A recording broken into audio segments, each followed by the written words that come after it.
Yalçın Bey hoş geldiniz. Hoş bulduk. Siz ta Çanakkale'den geliyorsunuz. Yaklaşık 3 aydan beri bizim protezimizi kullanıyorsunuz.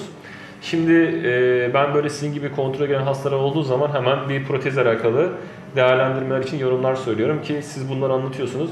Bu tedavi merak eden insanlara da ışık oluyorsunuz. Şimdi öncelikle 3 ay öncesine gittiğimizde buraya gelmeden önce ne gibi sıkıntılarınız vardı? Neler yaşıyordunuz? Oradan bir başlayalım.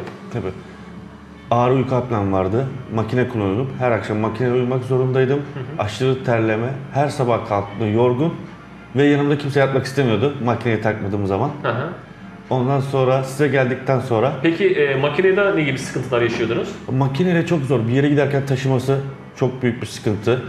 İçinde nemlendiricisini her akşam mecbur kontrol etmek zorundasınız. Makine temizliği ve maske çok zor bir şey. İstediğiniz gibi dönemiyorsunuz. Her zaman suratınıza bir şey çıkıyor, sizi uyarıyor makine. Ya maskeye tam alışamamıştınız. Beynini kullanamıyordunuz herhalde. Alışması çok zor bir süreç zaten. Hatta 4-5 çeşit maske kullandım. Yani en iyisini kullandım ama yine alışması çok zor. Evet. Peki sonra siz buraya geldiniz. Biz size aynı gün içerisinde protezi yaptık ve siz aynı gün döndünüz. Peki bu 3 aylık zamanda protezle alakalı değerlendirmeniz nelerdir? Keşke daha önce gelseymişim. Terlemem gitti, yorgunluğum gitti. Evde çocuklarla mesela çok iyi zaman geçirebiliyoruz. Normalde geliyordum saat 5-6 gibi. Uyumam isteği geliyordu. Ya da televizyon seyrederken uyuyakalabiliyordum karşısında. Şu an çok iyiyim.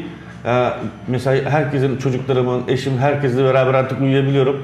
Horlamadan kimse şikayet değil. Hatta takmadığım zaman uyarıyorlar, herkes tak diye. Anladım. O kadar yüksek desibel normalde horluyorsunuz. Evet, horlama. Bu yorumunuz için teşekkür ederiz. Artık bir sonraki kontrolde görüşmek üzere. Sağ olun. Teşekkür ederim.